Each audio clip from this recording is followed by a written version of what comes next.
And also,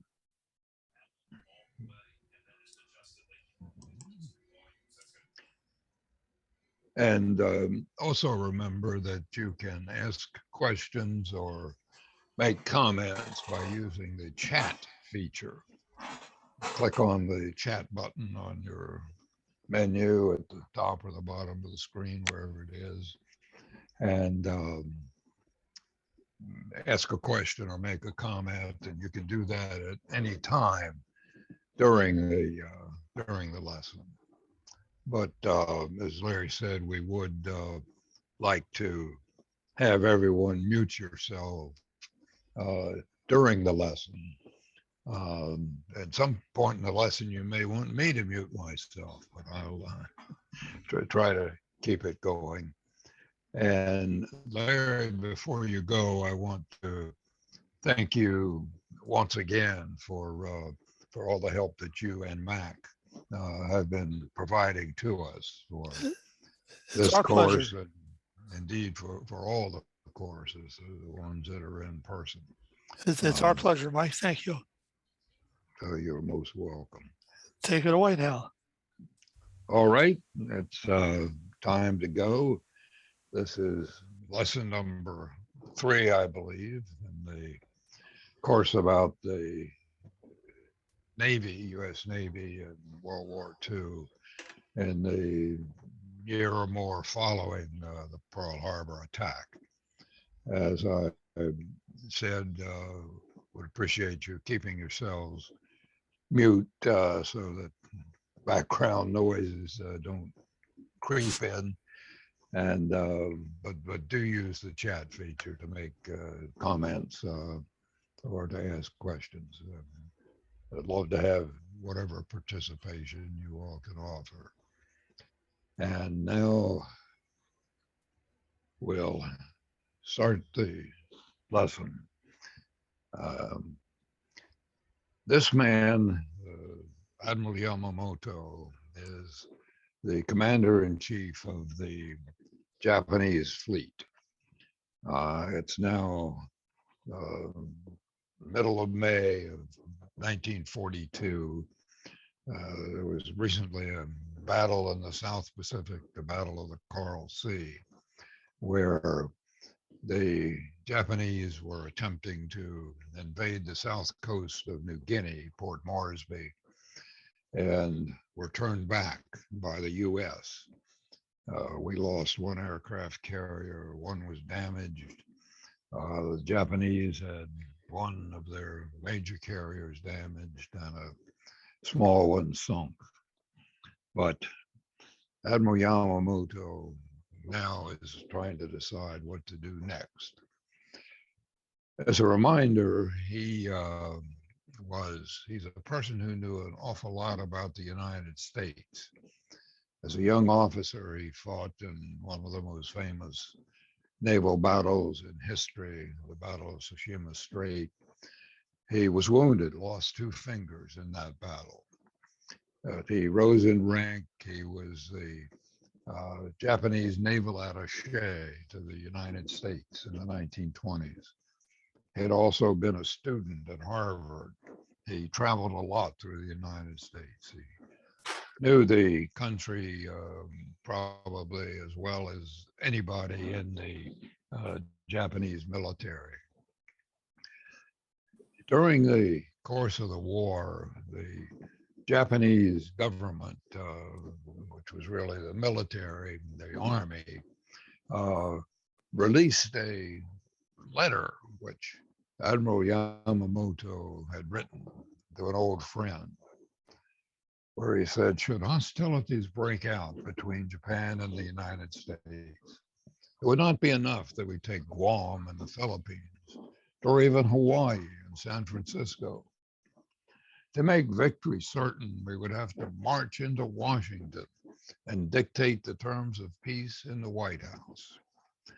But when this was released, it got lots of very adverse publicity in the U.S.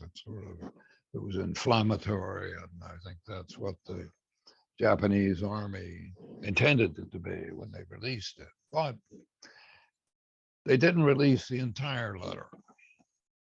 And the portion that was not ever known until after the war, Yamamoto goes on to say, I wonder if our politicians, among whom armchair arguments about war are being glibly bandied about in the name of state politics, have confidence as to the final outcome and are prepared to make the necessary sacrifices.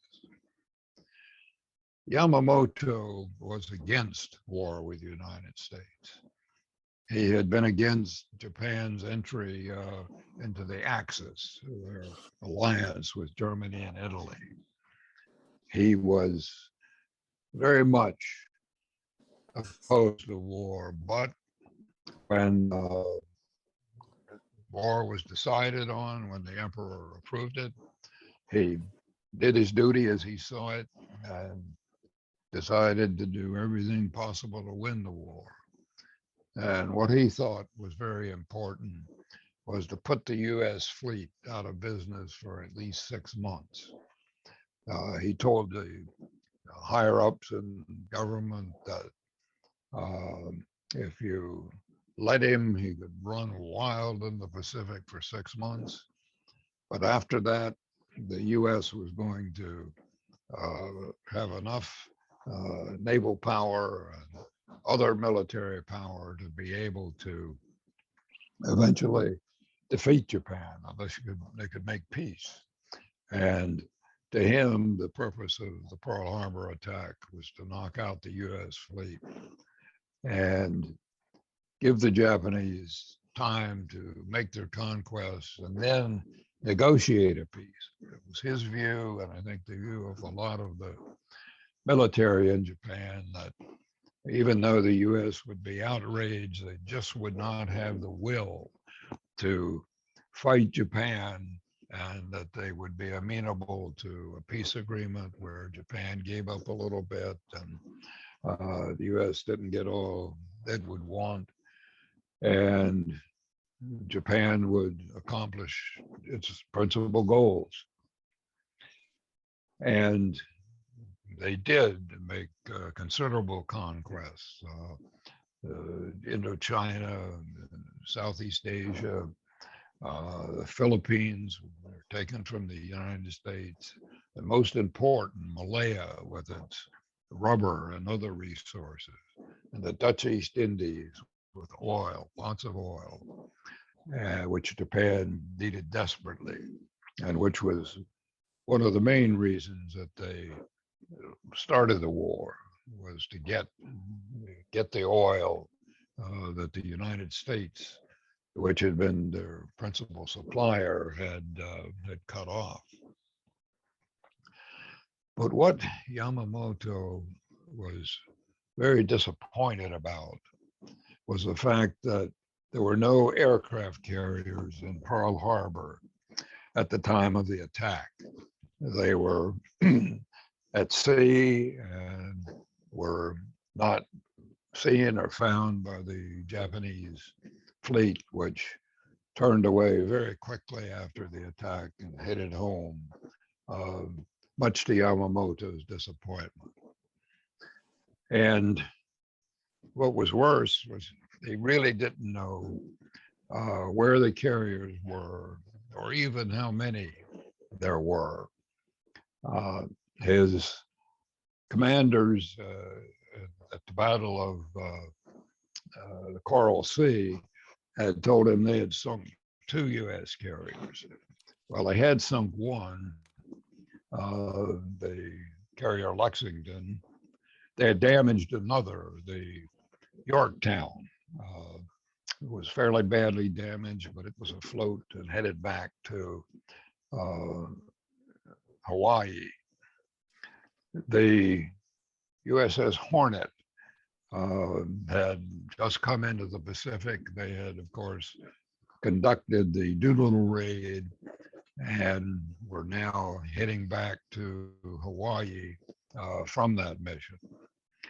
The old carrier Saratoga, still a powerful carrier, had been on the West Coast, was headed for Hawaii, but was not going to be there for a little while. But Yamamoto really didn't know where they were, and he wanted to get them. He came up with a plan. Now, we talked last time some about busy maps and difficult ones to read, but this is one that I think needs to be in such detail because this plan of Admiral Yamamoto's was exceedingly complex. And when you look back on it, it violated one of the main principles of military, and particularly naval warfare, is that you concentrate your forces. You put them all together where they can hopefully overpower the enemy, or at least be even with the enemy, have a better chance of destroying or severely damaging the enemy force. But Yamamoto's principal target was the island of Midway, very small island, 1,000 miles from Hawaii, still a long way from Japan, but much closer than Hawaii. As he saw it, a very important place for the U.S. They could provision submarines there, would be very valuable. His theory was that the U.S. would come a running if he attacked Midway. Now, at the same time, it was really another operation, which for a long time afterward, writers of history thought that it was planned as a diversion. And this was a campaign against, or to capture two islands in the Aleutian Island chain that extends down off of Alaska quite a long way. I think almost 2,000 miles. They were particularly worried because the furthest island out, Attu, and even the island of Kiska, were within range of northern Japan with a long-range plane, long-range bombers. And this was something the Japanese military found just unacceptable, to have that available to the US. So we set out to take these two islands. And so we had two forces of transports and support ships headed for the islands. Another force with two small aircraft carriers and supporting ships headed to attack the US base at Dutch Harbor, where there were Army bombers and Navy search planes to keep them from coming to the aid of Attu and Kiska until the occupation force had captured them. So that's one of the things going on here in early June 1942.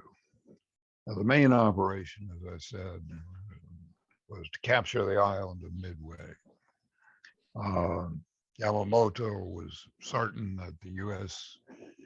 would send its carriers, all the carriers it had, out to try to defend Midway. And so he used pretty much the entire remainder of the Japanese Navy for this operation. You had the invasion troops coming principally from Saipan and Guam and the Mariana Islands. They left fairly early to head out to Midway, because these were, the transports in particular were slow ships, and they had to get a head start in order to get to Midway on time. He also sent out a covering force, surface ships that were designed to give support to the troops conducting the invasions. Two battleships, several cruisers, a number of destroyers. They were there to bombard the island of Midway and to defend against any ships that were coming into the assistance of the island, of the atoll. There was also a group of ships that was referred to as the main body. Now, this consisted of 3 battleships, a couple of cruisers, and several destroyers. And one of the ships in that so-called main body was the battleship Yamato, which is generally considered to be a super battleship. This was bigger than any battleship in the U.S. Navy. More important, its guns were bigger. The biggest guns in the United States fleet were 16-inch, even on battleships under construction. These were 18-inch, and that's the diameter of the shell. And the shells, if you've ever seen one, stand, I don't know, at least 6 feet tall. They're incredibly powerful weapons, assuming you can get near enough to use them. And in theory, at least, one of these super battleships could stand out of range of U.S. battleships and sink the U.S. ship, because they could fire from further away with heavier weapons. And Admiral Yamamoto decided this time to go to sea. He had stayed in Japan on a battleship, but during the Pearl Harbor attack. He had wanted to go, but the higher ups in the Navy said, no, we'll let you do the attack, but not let you go by yourself. That was unfortunate from the Japanese point of view that he didn't, because he might have done things very differently at Pearl Harbor had he been there. Now, the final part of the fleet, and the most important, was the carrier striking force. They moved separately from all the rest of these forces. It was a very powerful force. They had 4 aircraft carriers, 2 battleships, several cruisers and destroyers.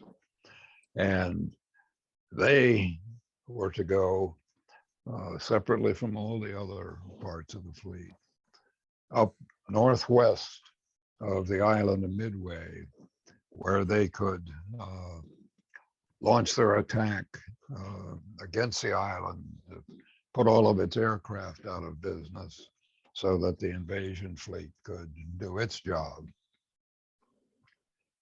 Now, the last piece of the Japanese plan was not the aircraft carrier. There were several of the aircraft carriers. However, there were only 4. 6 carriers had raided Pearl Harbor. And they were, if that same group could be put together, they were an almost unbeatable naval force. But at the Battle of the Coral Sea, the carrier Shokaku, which was one of the 2 newest Japanese carriers, was damaged. It wasn't sunk, but it was damaged to the point that the Japanese Navy thought it needed to be repaired, had to go back to Japan. So it was not available for the Coral Sea. Its sister ship, the Wicomico, was not damaged at all at Coral Sea. It was under cloud cover and never attacked by the U.S. forces. The ship itself was in perfect shape to become part of the Midway attack force. But it had lost quite a number of pilots at the Battle of the Coral Sea. It really didn't have a full complement of planes and pilots. Now, this is a kind of situation where, in my judgment, and I think most of the writers who have discussed the Japanese Navy in World War II believe that the Japanese, while they did many things brilliantly, they had some very strict rules and procedures. And one of their rules was that planes never went with any aircraft carrier other than the ones they were assigned to. Now, the U.S. Navy, they could and already had done this. If one carrier was short of planes, they would take some planes from another carrier and use them to give the carrier a full complement. The Japanese could have done that. They could have taken the planes that were left from the Shokaku, maybe some planes from elsewhere, had pretty near a full complement, and given the Japanese 5 instead of 4 carriers if there was going to be a battle in the vicinity of Midway. But they did not do that. And so the Japanese fleet moved with 4 carriers, still a formidable force, still larger than pretty much anything Yamamoto would assume the Americans to be able to have. Now, the final piece in the Midway plan was the use of submarines. This red line down here, about a third of the way between Hawaii and Midway, was to be a line of submarines. I don't know why in the world that was there. And those submarines would hopefully catch any of the U.S. ships, in particular carriers, before they could get to the vicinity of Midway. Now, one very important thing in any form of warfare, especially naval warfare in the Pacific, was to be able to gather intelligence. Both sides had some real difficulties. Neither of them could get near the other's bases to actually take a look. Neither of them had spies that were able to report back. But one thing the Japanese did was to, before the war, build a gigantic seaplane. This was the U.S. had code names for most of the Japanese planes, Kate, usually women's names. This one was referred to as the Emily. It had an incredibly long range. It could fly for about 3,500 miles, which was probably at least 1,000 miles more than, maybe 1,500 miles more than any U.S. plane could. One of the uses, the best uses of this plane was for reconnaissance. And Yamamoto planned to do just that, to have one of these planes, or a couple of them if possible, go and actually take a look at Pearl Harbor at the right time to see if the U.S. carriers were there. Because after all, they might be thousands of miles in a different direction. They might have been sent to the South Pacific, which was a very strong possibility. So this was very important to the Japanese to be able to use these planes. So what they did was something that I think is one of the great weaknesses in the whole Japanese approach to war. The Japanese had this warrior code.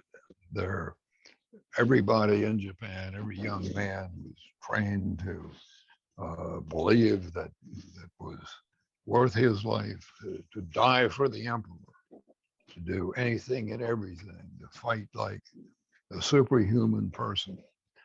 And the Japanese did that quite a lot. We'll later on in the course talk about some of the land battles and how the Japanese would fight like madmen, really.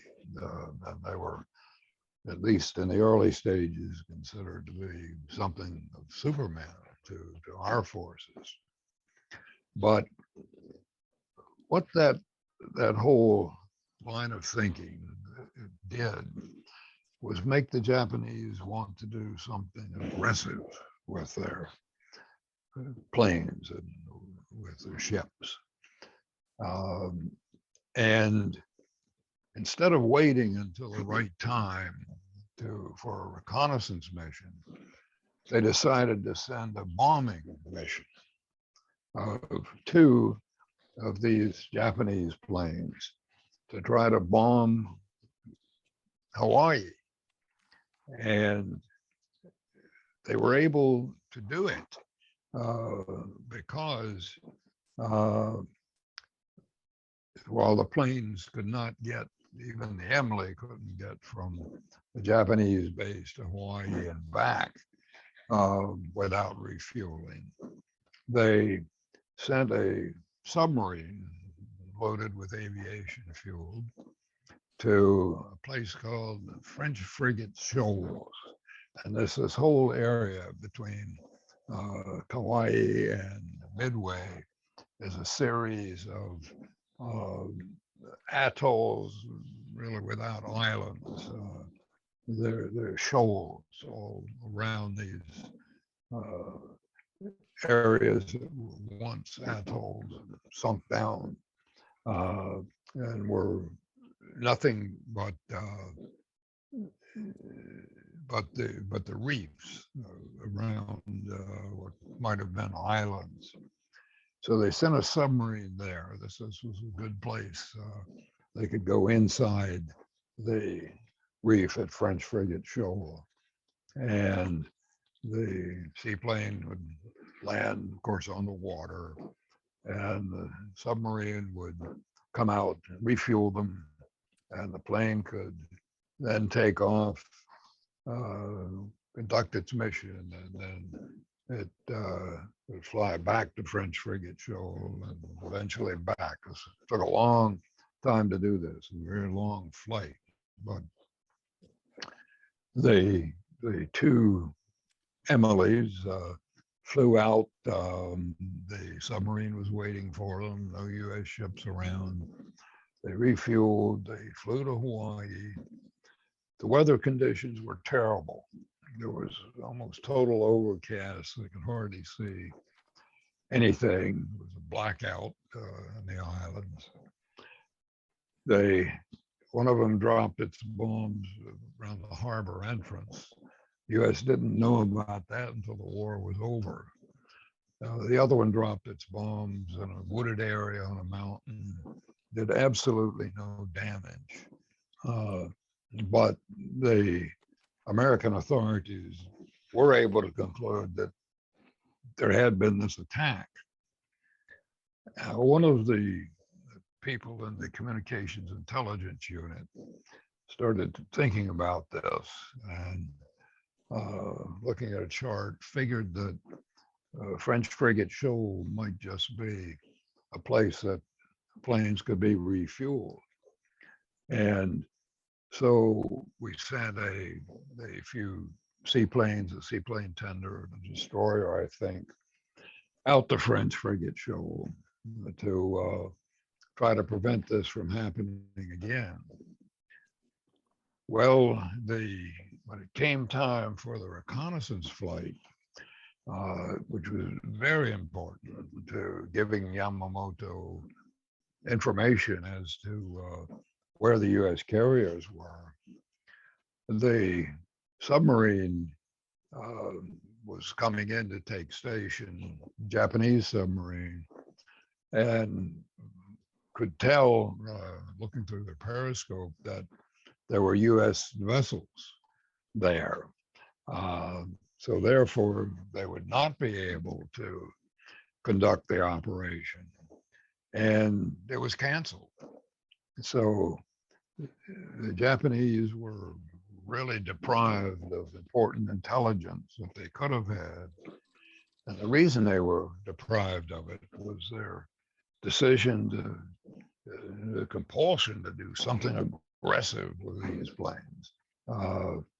And therefore, they ended up without the kind of intelligence that they wanted to have and that they ought to have had. Now, on our side, we didn't have the seaplane or anything that would really have a chance of getting information. But what we did have was a first-rate communications intelligence operation. We talked some last time about Joe Rochefort and his operation. He was an unusual naval officer in several respects. He had enlisted before high school graduation. He was one of the rare Navy enlisted men who became an officer. He stayed in the Navy after the war. He became a communications expert in general and in particular cryptography. And he was perhaps one of the most brilliant cryptographers that ever lived, because he could do things with codes that nobody else could. And he had several other highly competent officers and highly competent enlisted men in his operation in the basement at Pearl Harbor. And he set out to work on breaking the Japanese Navy's principal code and began to have success, and considerable success. If you remember, it was Rochefort's operation that found out or put together enough to know that the Japanese were going to attempt to capture Port Moresby in New Guinea, which led to the Battle of the Coral Sea and to our stopping that invasion, something very important. Well, Rochefort was in really an unusual position. This happened a lot in the Navy, that you have more than one person you're really reporting to as a part of the Navy's operation in Hawaii. He was assigned to the naval district. The way the Navy worked, you had a fleet which could come and go from a base. And you had a totally separate organization called the Naval District, which was in charge of all the fixed resources. In this case, on the island of Hawaii, the naval base, the repair facilities, pretty much everything that couldn't go to sea was part of the Naval District. He was officially assigned to that. Now, he also, though, worked very closely, obviously, with the Commander-in-Chief of the Pacific Fleet and his staff. They were the people he was really working for. And that worked out much, much better than it might have because of a personal relationship. Rochefort and this man, Edwin Layton, I believe I mentioned before, had been Japanese language students for 2 years in Japan to learn the language, the culture, everything they could. They became very good friends. And although Rochefort was a very difficult person to deal with, quite intolerant of those he didn't believe as smart as he, and that included most everybody else in the world.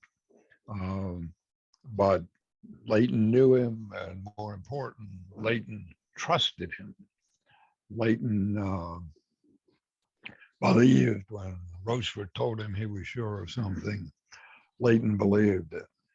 Admiral Nimitz, commander-in-chief of the Pacific Fleet, trusted Leighton. So if Leighton told him, then Nimitz believed it.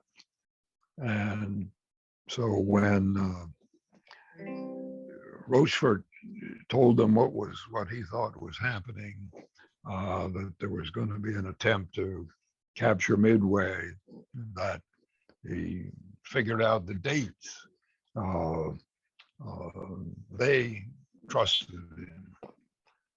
And up until then, he had been trusted completely by the people in Washington, who were also his supervisors, the Office of Naval Communications, and in particular, a subgroup of that dealt with communications intelligence.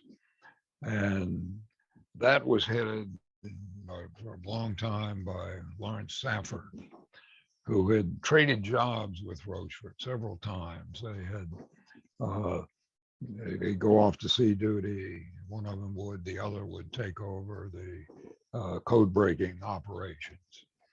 And that it worked fairly well. Rochefort got along very well with Lawrence Safford, but Safford, largely his own fault, got transferred to a different branch. He was put in charge of communication security of considerable importance, really almost perhaps even more important than communication intelligence, because this deals with keeping your own traffic secure, with coming up with crypto systems and modes of operation that would make sure the enemy couldn't do unto you what you were doing unto them. So Stafford was now out of the picture, and new people were there. Joseph Redmond was an admiral. He was made director of naval communications, in charge of not just communications intelligence, but all communication systems and stations. He installed someone new to replace Safford. His brother, his younger brother, John Redmond, became head of the code breaking section, which was highly unusual because he had absolutely no background in code breaking or other forms of communications intelligence. He was a very smart person, apparently, a good officer, a good background, but he was totally unprepared for this job. But that didn't deter him from doing what he thought was necessary to be in charge of the job. And one thing that he wanted to do, and this isn't really unusual, and any of you have worked in an organization that had more than 2 locations or offices have seen this. He wanted to centralize everything. What he wanted Rochefort to do in Hawaii was simply to collect intelligence, not to interpret it. He wanted that to be done in Washington, which in many ways, in many cases, is a sensible idea. you have the real experts at one central location. You get the raw intelligence from the field, and the experts in Washington interpret it. But it's not the way Rochefort worked. Rochefort, pardon me a minute.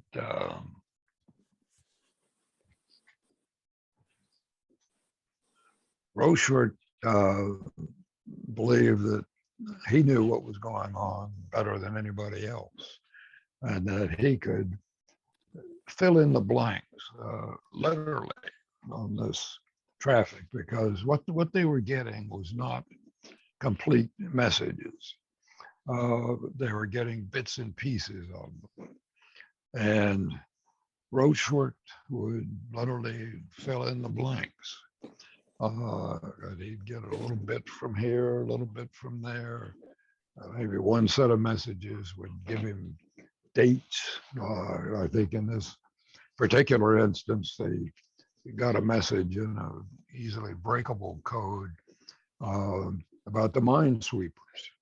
And they sent a message saying that they were going to a place called AF, and that they were leaving on such and such a date and going at, say, 10 knots.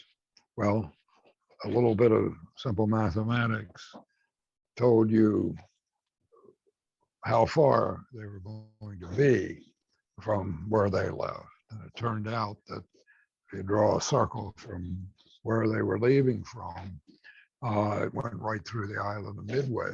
So this gave Rochefort a very good idea of where they were going and when they were going to get there. But little bits and pieces like that. They put together what looked like a complete operating plan.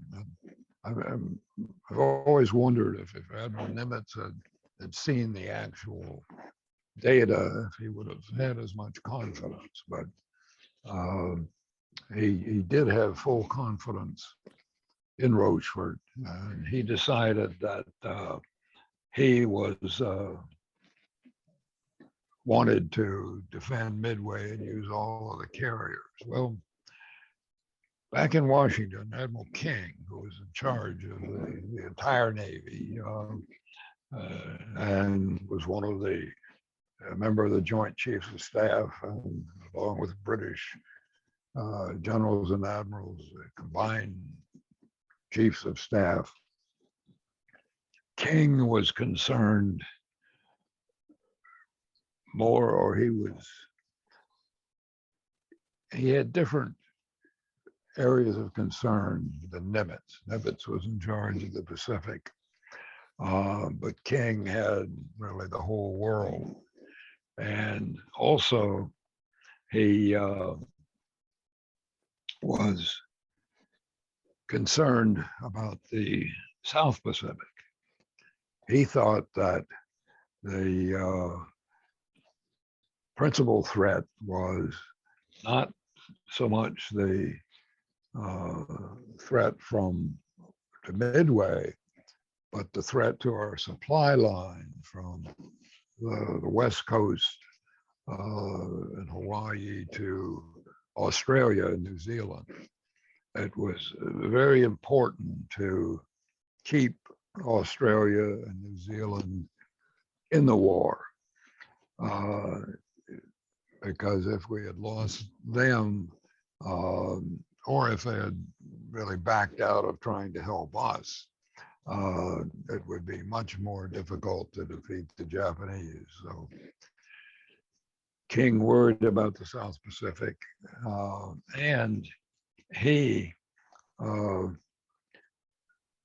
was at first inclined to believe the Redmond brothers as to their view, which was they didn't really trust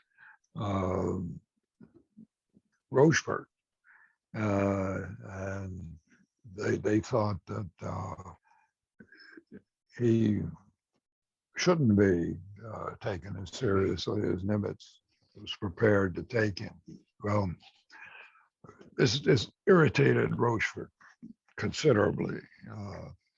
He hated John Redmond to the point that he referred to him as small R Redmond. He didn't think he was smart. He thought it was correct in this, that he knew practically nothing about communications intelligence. And so he said to his staff, we got to find a way to convince these people. One of them came up with the idea to send a message in clear language.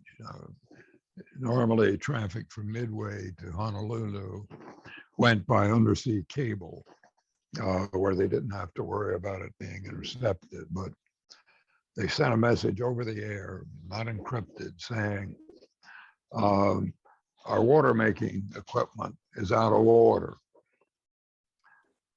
Well, and they waited. And 2 days later, they intercepted and broke code of a Japanese message saying the water making equipment at AF is out of order. Now, Rochefort had been positive that AF was the code that the Japanese had been using for Midway.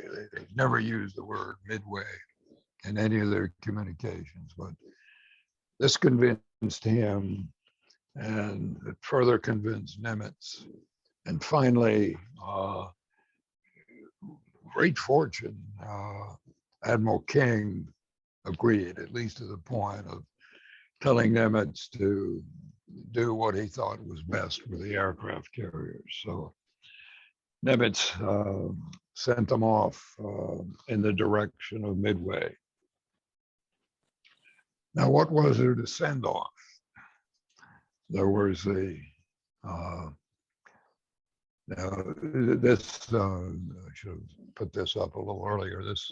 This is what King was concerned about, the supply line to Australia and New Zealand. Because if the Japanese had taken American Samoa or Fiji, they could have forced us to have to come much longer distance and made it much more difficult for us to assist Australia and New Zealand and to keep them in the war. Now, back to the plans. Yamamoto's exceedingly complex plan for the all for the purpose of capturing Midway, all these people coming from various directions, and the line of submarines there to intercept the U.S. fleet. Now, as I said, what did we have? The carrier Yorktown had been seriously damaged at the Battle of the Coral Sea. Pretty much everyone thought that it couldn't really function without going to the West Coast for major repairs. Well, Nimitz was not having that. Nimitz said, we're going to fix it. We're going to get it out in time to try to attack the Japanese carriers when they come in to support the invasion of Midway. He had the Yorktown put into dry dock at Pearl Harbor. And as an aside here, we talked previously about the Pearl Harbor attack and what they did and didn't do. If the Japanese had just put one torpedo into the gate of this dry dock, they could have put it out of commission for many, many months. It would not have been possible to repair the Yorktown or any other ship. but the dry dock was still there in May of 1942. The Yorktown went into the dry dock. When a ship goes into dry dock, they put lots and lots of blocks underneath to catch it. This is quite an art to getting them set right. Last thing you want is to let the water out and the ship starts leaning over or falling over. But in any event, they got this done. They got the Yorktown into dry dock, let the water out, and began work. In 72 hours, they had a round-the-clock operation virtually. Every worker in the shipyard, every person on the ship's crew who could do repair work, working as hard as they could, repairing, in particular, the hull had been damaged by near misses. The bombs that hit it did a lot of damage. Ship's crew had already patched up the flight deck, so it could be used, but lots and lots of other damage. In normal circumstances, it would have had to go on to the West Coast and been out of commission for a couple of months, but Nevitt said, take 72 hours, get everybody possible working on it, do everything you possibly can. And that's what they did. At night, despite the blackout in Honolulu, bright lights lighting up the dry dock and the Yorktown, it was a monumental effort. And when the time was up, it wasn't a pretty job. It was a lot of patches, a lot of wood instead of metal, but the ship was ready. It was ready to go and to participate in an operation at Midway. Midway, two tiny islands. You can see from this photo, the airfield takes up almost the entirety of the bigger island at Midway. Midway had been discovered some years before. There was no native population. There never was at Midway. There was a channel leading into the lagoon. The lagoon was mostly shallow. The Navy back in the 1800s, I believe, started trying to deepen that channel, but they ran out of money and didn't finish it. It was taken up again early in 1942. Then finally, they were able to get it deep enough for ships. Now, Midway, up until then, had been used by Pan American. They had the China Clippers that went from Hawaii to Midway to Guam to the Philippines and for a brief period of time on to China. These were some of the biggest seaplanes of the day, not quite as big as the Japanese Emily, but they could carry, I think, 15 or 20 passengers in great luxury, but they would stop at each point along the way. There were little hotels built. There was one at Midway for the passengers to spend the night. It took several days to fly across the Pacific, but that had been the primary purpose of Midway until after Pearl Harbor, when the airfield, the land airfields were lengthened. I think seaplane tender brought in more seaplanes, and Midway built up. And in anticipation of the invasion, Admiral Nimitz ordered essentially every available airplane to be stationed at Midway. They brought in Army planes, Army fighter planes for air defense. They brought in Army bombers, they brought in all sorts of planes for the defense of Midway. And one of the kinds of planes was this old fighter plane, the Brewster Buffalo was called. That was state of the art a few years before, but it was now really almost obsolete, slow, vulnerable to any modern fighter. But that was the principal fighter defense for the island of Midway. Now, Nimitz had his carriers coming in to replenish. We've already talked about the Yorktown. The Admiral Halsey with two carriers was heading in from the Doolittle raid.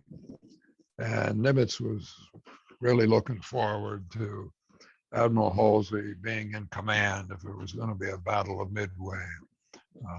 Admiral Halsey would be the person in command. He was the top naval aviator in the Pacific, in charge of all aviation operations. As we talked about, he was a latent life aviator, but he was, I believe, the oldest person ever to complete flight training at Pensacola. He won his wings. He was highly committed to naval aviation. He was aggressive, colorful, profane. He was a picture of the fighting admiral.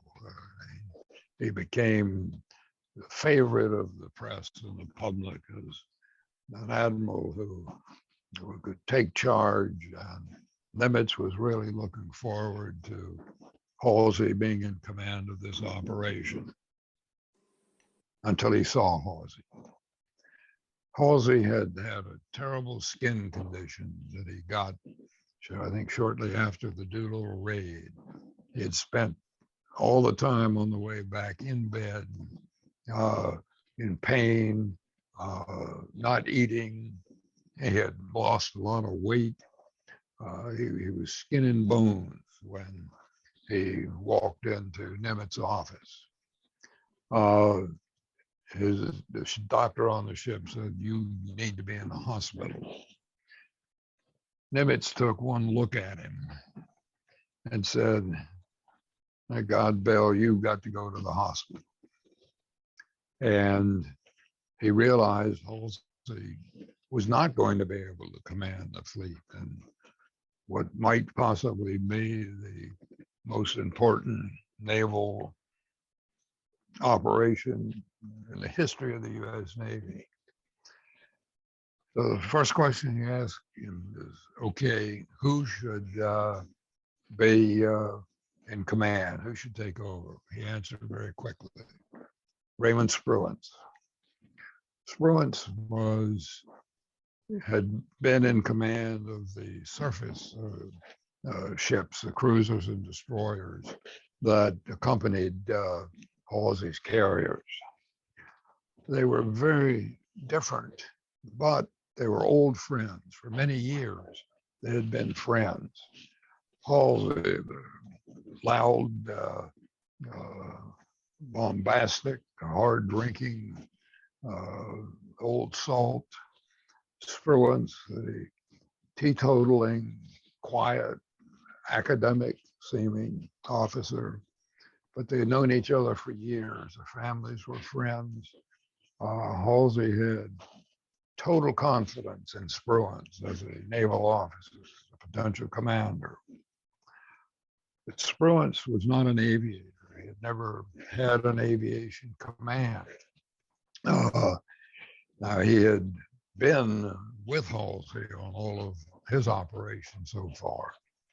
He had been part of the task force. He knew what they had done, knew what they were capable of. And Halsey said, I think Spruance should take it. He should take my staff. He should go on the aircraft carrier command, not on a cruiser. Nimitz agreed immediately.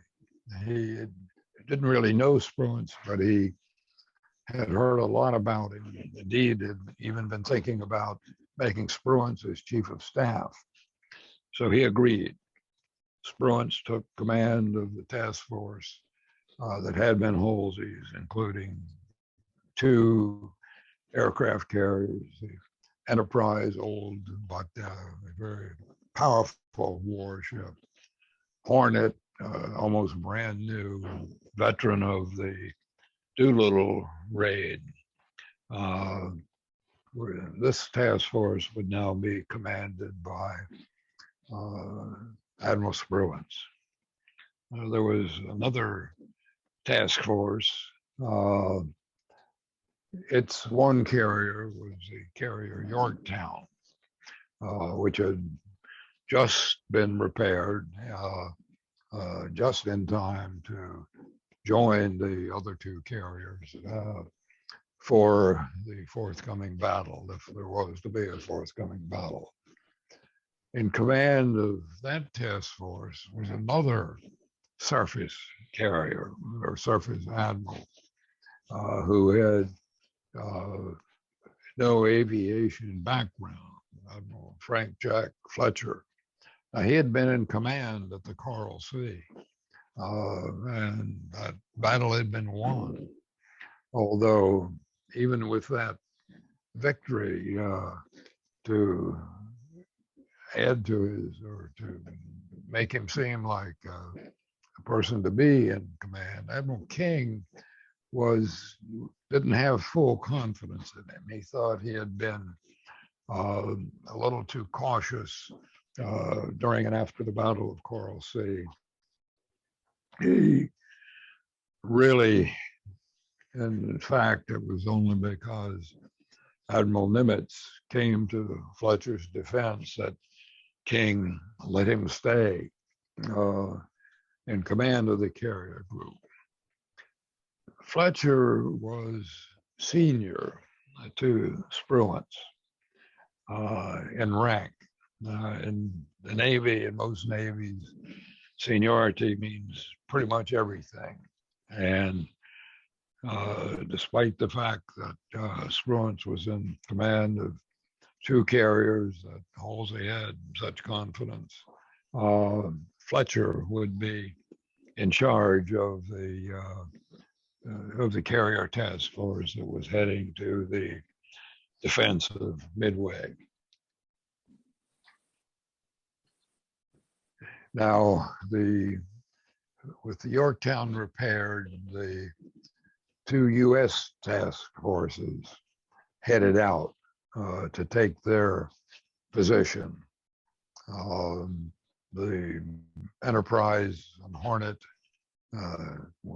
called Task Force 16, Fletcher's Task Force 17, they headed out separately to rendezvous at a point near Midway.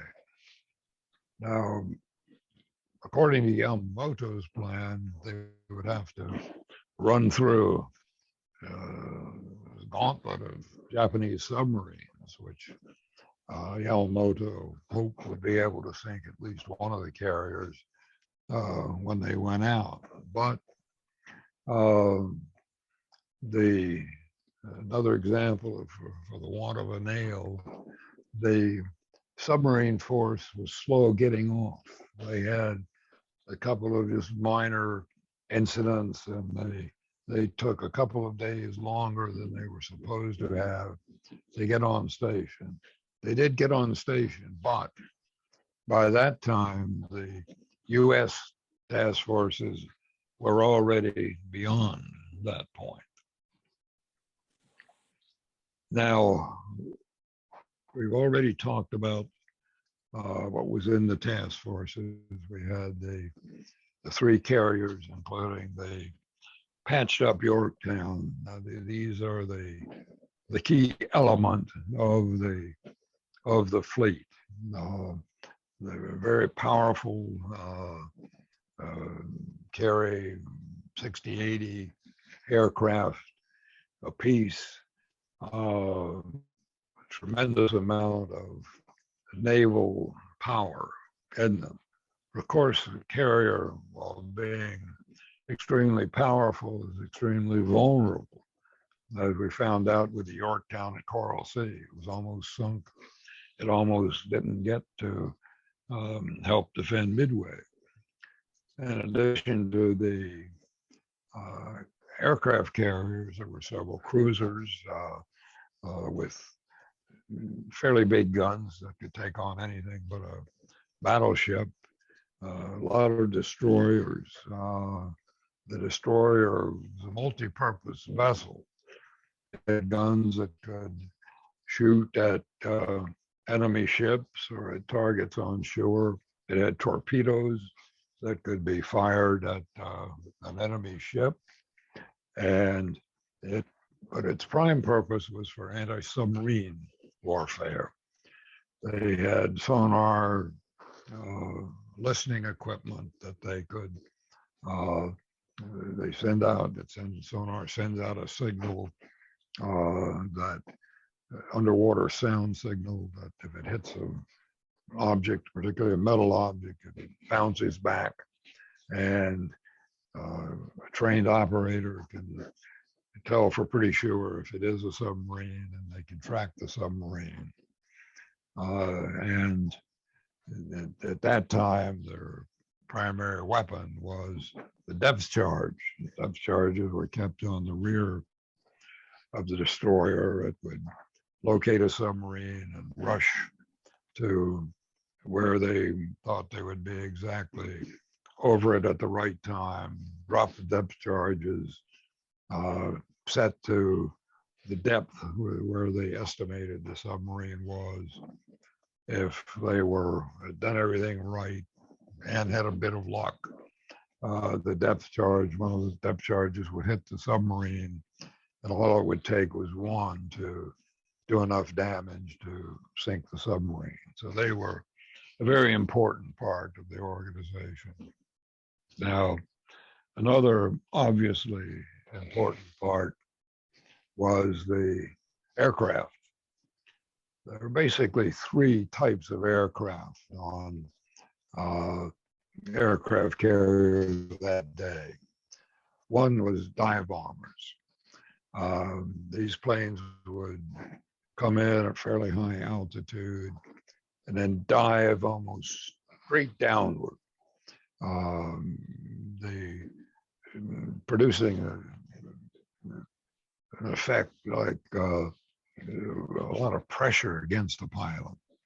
It was hard for them not to black out, but they would dive down fairly close to the ship and drop their bomb and hope to hit it. They had practiced a lot of times, but dropping a bomb even on a land target, hitting exactly, it was very difficult. But these dive bombers are working against moving ships, fast moving ships that are rapidly changing course. They've got to be very experienced. They've got to take into account their movements, the ship's movements, and again, hope that they have just a little bit of luck. Another major type of plane on the carriers was torpedo bomber. The torpedo is the most effective weapon against a ship.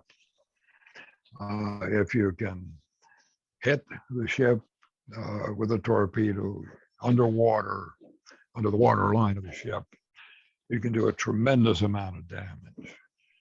And an aircraft carrier is particularly vulnerable to torpedoes. And some instances, one torpedo might do it. But if you get two or three into an aircraft carrier, it doesn't have a lot of chance of surviving. So these could do a lot of damage, but they were also highly vulnerable. These were really obsolescent, if not obsolete, torpedo bombers that were carried on these ships at the time. They flew very slowly, and they had to fly very low to the water to drop a torpedo. And they were highly vulnerable to attack by enemy fighter planes, even though they had guns. Some of the gunners became proficient and were able to shoot down some of the attacking planes. If there were very many enemy fighter planes, they probably weren't going to make it into the ship, close enough to the ship to launch their torpedo. And they had not just fighter planes, but the ship's own guns shooting at them. Ships of the day had Japanese ships, a fair number of anti-aircraft guns. These were perfect targets coming in slowly, low. And the battleships and cruisers could even use their big guns against the torpedo bombers. They could shoot a shell into the water a little bit in front of the plane. It would make a huge splash. And if it was done just right, the plane would hit that column of water and that would knock it down. So this took not just a little luck, but an incredible amount of luck for a torpedo bomber to be able to actually sink an enemy ship. And the third type of plane used by the aircraft carrier was the fighter plane. Now, these were their primary purpose was to defend the fleet against enemy planes, to shoot down the attacking planes before they could get to the fleet. You remember Butch O'Hare in the previous lesson, or I guess the first lesson, who flew a fighter plane and managed to shoot down 5 enemy bombers that might otherwise have sunk his aircraft carrier. But that was one of their purposes. The other purpose was to accompany the dive bombers and the torpedo planes. And the torpedo planes, of course, in particular, needed that kind of protection to keep the enemy fighter planes from attacking the torpedo planes. So the fighters were very important. They had one pretty significant disadvantage, though, at this time. The Japanese had a better fighter, the Japanese Zero.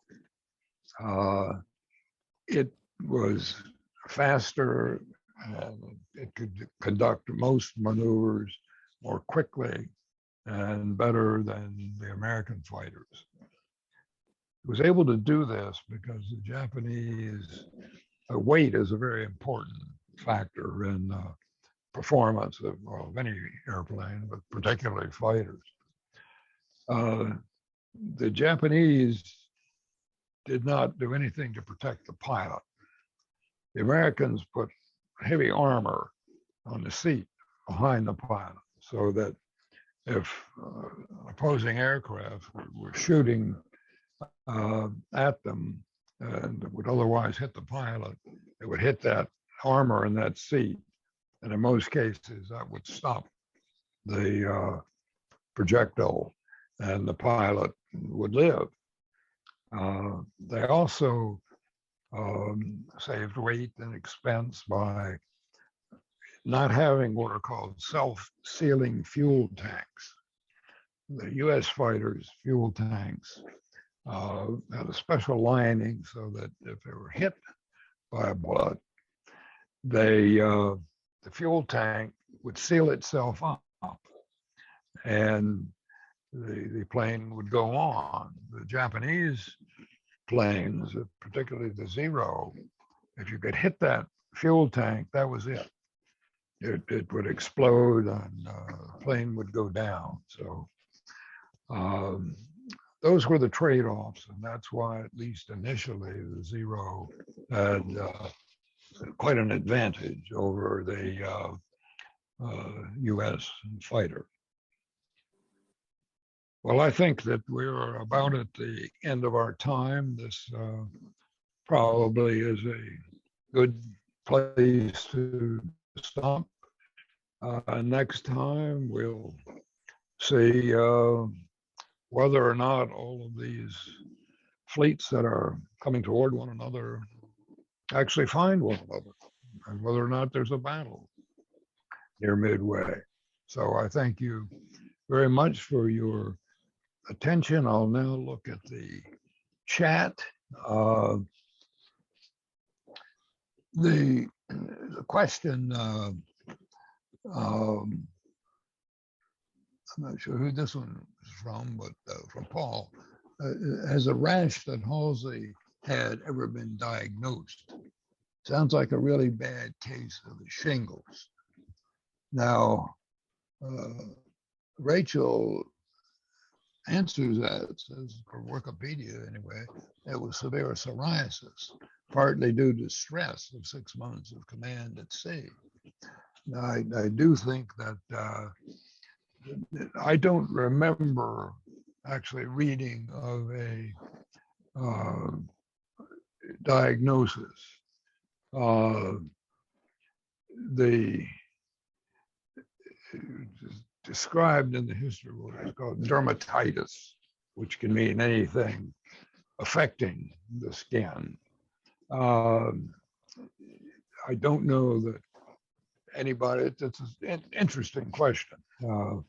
And Wikipedia, while it's laughed at by some, I found to be amazingly accurate on most small details involving, I've referred to it from time to time, and I have never found an error in a Wikipedia article about the Pacific War. Now, that doesn't mean that Wikipedia is right about everything. I know they're wrong about some things, but now someone else, this is, and I don't remember this song, but from Paul McCartney, lyric saying, Admiral Halsey notified me he had to have a berth or he couldn't get to sea. Do any of the rest of you remember that song? That's not one I would remember, and I think I would remember it if I had heard it or could understand what the words were in the song. Another comment is they say that one of the people had not muted their device, and I think that was taken care of.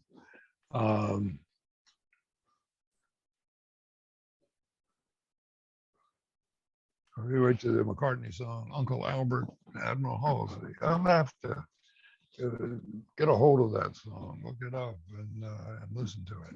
I'm glad you mentioned it to us. Now, have I gotten all of the chat? I don't know if the rest of you are you seeing the chat, or am I the only one saying We all it? see it. Oh, okay. Oh, good. I'm glad I didn't put anything improper in the chat message. Okay, that I think finishes all the chat comments. Does anybody else have a question or comment? I guess we are beyond our time now, and Larry, who has been very good for us, has come back to get us closed down. So we will conclude this lesson. I will see you a week from now, same time, same station. And until then, I hope you all have a good week, and I will see you then. Bye-bye. Thanks, Mike. Take care. Thanks, Mike. You're most welcome. Thank you. Mm.